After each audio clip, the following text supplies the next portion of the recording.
Welcome to Loving My Daughter-in-Law podcast, where my mother-in-law, relationship expert, and master certified coach, Leanne Austin, will help you create more love and connection with your daughter-in-law and everyone else you care about.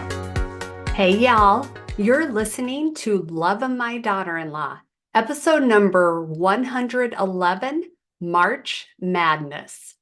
When I first heard of March Madness, I couldn't figure out why everyone was mad in March. I thought that was a very negative way to look at March. Or maybe it was because both words started with M. Who knows?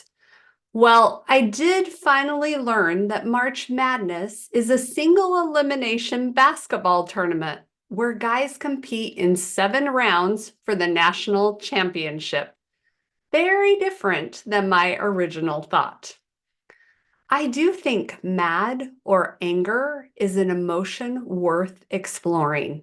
We all feel it. Brené Brown describes anger as what we feel when something gets in the way of a desired outcome, or when we believe there's a violation of the way things should be. When we feel anger, we believe that someone or something else is to blame for an unfair or unjust situation, and that something can be done to resolve the problem. Anger is an action emotion and a full contact emotion, kind of like March Madness. Anger activates our nervous system and can hijack our thoughts and behaviors. It definitely takes a toll on our mental and physical health.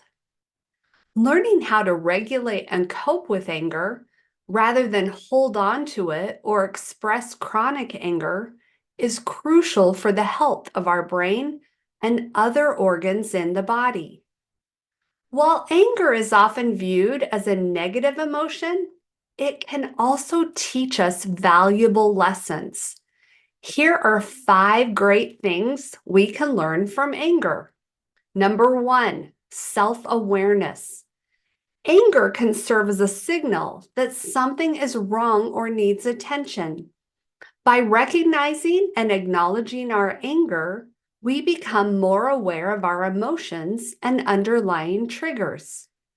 Number 2, boundary setting. Anger can indicate when our boundaries have been crossed or violated. It teaches us to identify our limits and assertively communicate them to others, promoting healthier relationships. Number 3, communication skills. Expressing anger in a constructive manner requires effective communication. Learning to express our feelings assertively and respectfully can lead to better understanding and resolution of conflicts. Number 4, empathy.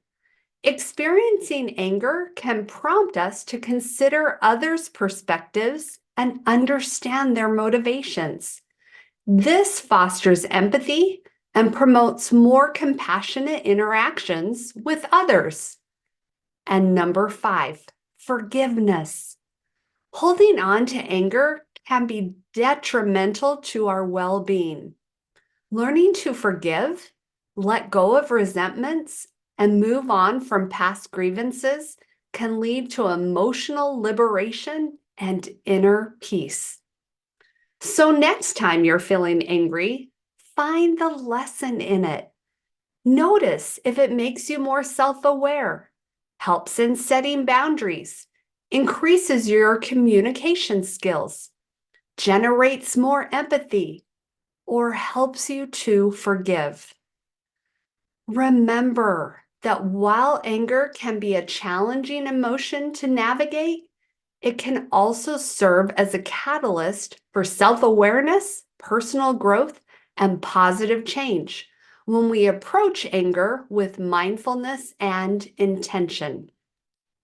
Brené Brown says, anger is a catalyst.